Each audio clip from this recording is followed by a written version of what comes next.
some comic book movies aren't for the faint of heart. You took your chances like we all did, and you lost. You have any idea how easy I kill little snots like you?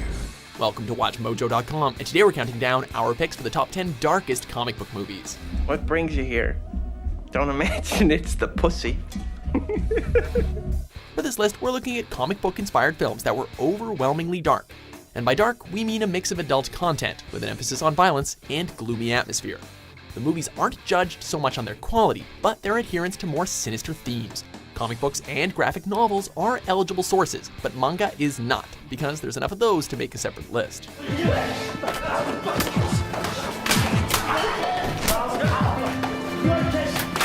Number 10, Dredd. Give her one day in the field, supervised. See if she makes the grade. Sink or swim. Chuck her in the deep end. It's all a deep end. Perhaps the most brutal comic book movie to come out in the 21st century, Dredd is the adaptation of the comic book character we'd all been waiting for.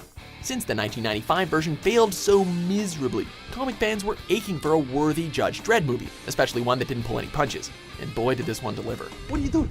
You know what I said? I'll kill the bitch! Yeah, I heard you, Hotshot. What? I said, Hotshot. Dredd is pretty much a 95-minute bloodbath, filled with ultra violence, ultra drug use, ultra sex, ultra everything. Fire!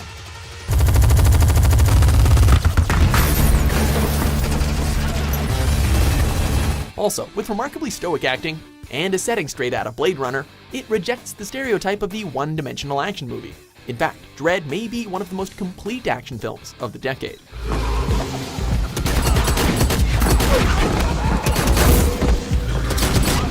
Number 9, A History of Violence. Sorry, do you think we know each other?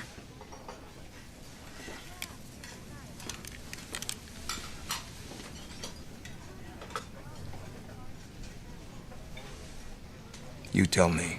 A History of Violence is quite unconventional for a comic book movie. There are no superheroes, no monsters, and no melodrama. The protagonist is simply a small-town diner owner, and his life is anything but exciting. But when his diner gets threatened, things turn dark immediately.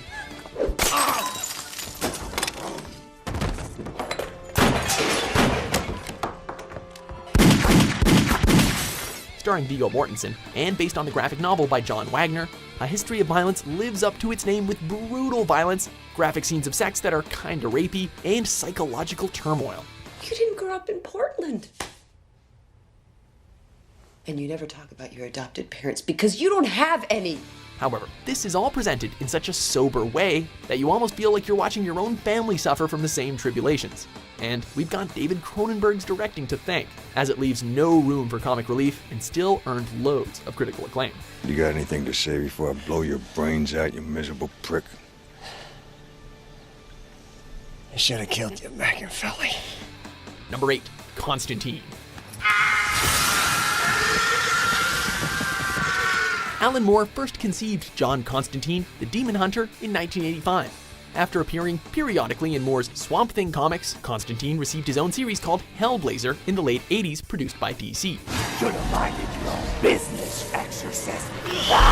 The character proved popular, and in 2005, a movie was made chronicling his otherworldly adventures. With Keanu Reeves as Constantine, the film takes us to hell and back, as Earth's most cynical protector fights all types of demonic phenomena. You can't cheat it this time. You're going back to hell. True. But you're not. Constantine delivers a macabre examination of life and the afterlife, with some even considering its depictions of hell and Satan as cinema's very best.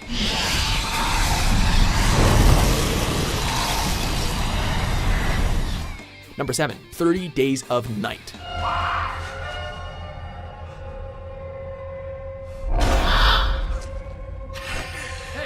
30 Days of Night was actually pitched as a film first, but several rejections sent the idea into development purgatory. With no other options, creator Steve Niles issued a comic miniseries as a vessel for the story, one in which vampires terrorize an Alaskan town during the period in which it experiences a 30-day polar night.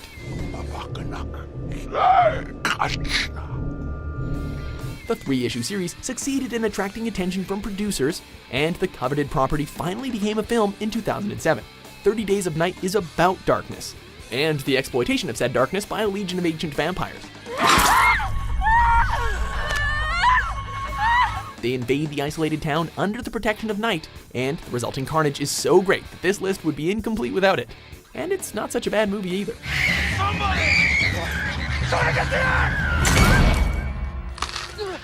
Number 6, Punisher Warzone.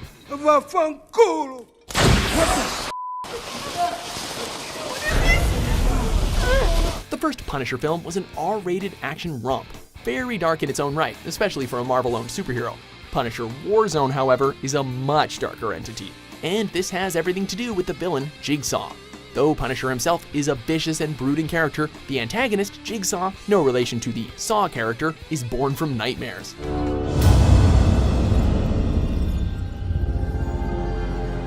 He's a horribly disfigured psychopathic killer who strikes fear into viewers. He antagonizes Punisher throughout the film, and their ruthless back and forth brings meaning to their hostile relationship. You got one round left in there. You shoot one of these two, or let the other one go free. What do you say, Frank? Who's it to be, your fat friend right here? Or that nice little piece of jailbait over there? Burn in hell. Number 5, The Dark Knight. Don't let me find you out here again. We're trying to help you. I don't need help. Not my diagnosis. When Batman Begins premiered in 2005, superhero movies were changed forever. One-dimensional characters, kid-oriented themes, and corny campy dialogue would no longer be the standard for the genre. Well, you look nervous. Is it the scars? You want to know how I got them? Batman was dark, and the public loved it. So much so that the sequel upped the ante and gave us the darkest mainstream superhero movie of all time. Up until that point, at least. What do you believe in? I believe whatever doesn't kill you simply makes you stranger. The Dark Knight had murder, torture, gore, the deaths of principal characters, and a terrifying antagonist that signified a new generation of film villains. The Dark Knight paved the way for a darker Captain America, a darker Iron Man, and darker X-Men. Plus, the first hugely successful R-rated superhero movie, Deadpool. Leave it, look in her general direction again, and you will learn in the worst of ways that I have some hard spots too. That came out wrong. Or did it? Number 4, Spawn. What is your answer? Spawn was created by a maverick artist from a maverick comic book company, so it's not surprising that its movie adaptation is far from traditional. Oh, come on, you scream like a girl. Do it like this. The character was the brainchild of Todd McFarlane and the Image Comics label, and its 1992 debut became one of the highest-selling independent comic books ever. Predictably, film rights were quickly obtained, and Spawn premiered 5 years later. It's a little early for Halloween, Simmons. Where you're going, every day's Halloween. Following the eponymous character, a demon-resurrected anti-hero with occult powers, the film is riddled with frightening imagery, disturbing characters, and an overriding paranormal theme. It doesn't hurt that the main villain is a clown demon named Violator. His inclusion alone basically ensures Spawn's place on this list.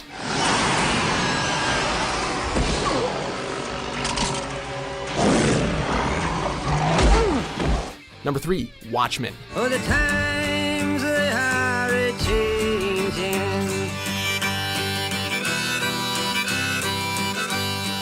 Most dark comic books can be traced back to Alan Moore, who conquered a milquetoast land and left a settlement of mature readers in his wake. Most people say this started with Watchmen, which Moore wrote and David Gibbons illustrated. None of you seem to understand.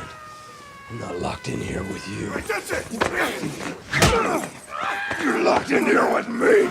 This limited comic book series showed a grim existence where superheroes are illegal.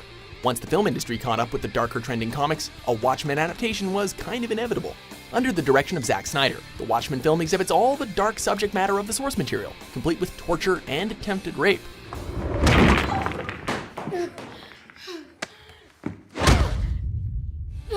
While its quality might not completely match that of the comics, there's no question that its content does. It wouldn't be the first time Snyder attempted a dark adaptation of a comic series either. The director gave Frank Miller's 300 the big screen treatment 3 years earlier. My arm! It's not yours anymore. Number 2, Sin City. Ask yourself if that corpse of a slut is worth dying for. Worth dying for. Worth killing for. Speaking of Frank Miller, he is another comic book writer known for his dark work, and Sin City is arguably his finest accomplishment. A modern neo-noir masterpiece, the Sin City comics were adapted into a film in 2005, which Miller co-directed with Robert Rodriguez. The film captured the style of the comics phenomenally, a mostly black and white action revenge thriller with an ensemble cast of violent characters. It's got you smoking there, bud.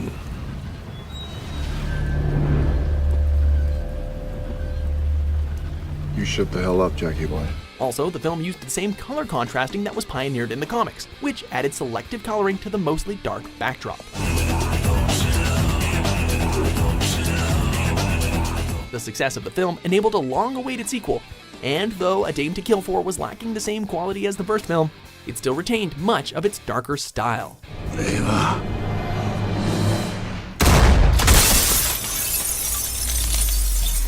Before we unveil our top pick, here are a few honorable mentions.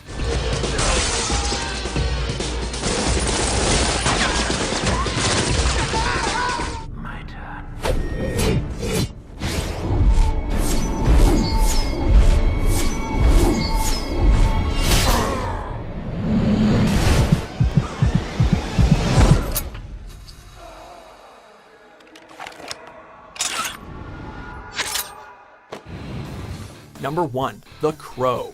You're him, huh? The Avenger. The killer of killers. Nice outfit.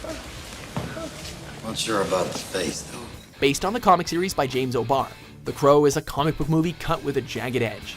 With an undead crow resurrected protagonist and an intense revenge story, The Crow is darkness personified.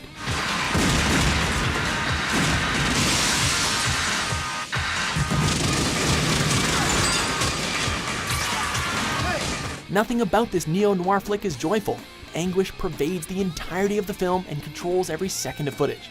This is further accentuated when one is made aware of the accidental on-set death of actor Brandon Lee, who portrayed the main character Eric Draven, a tragedy that added real despair to the clouded work of fiction.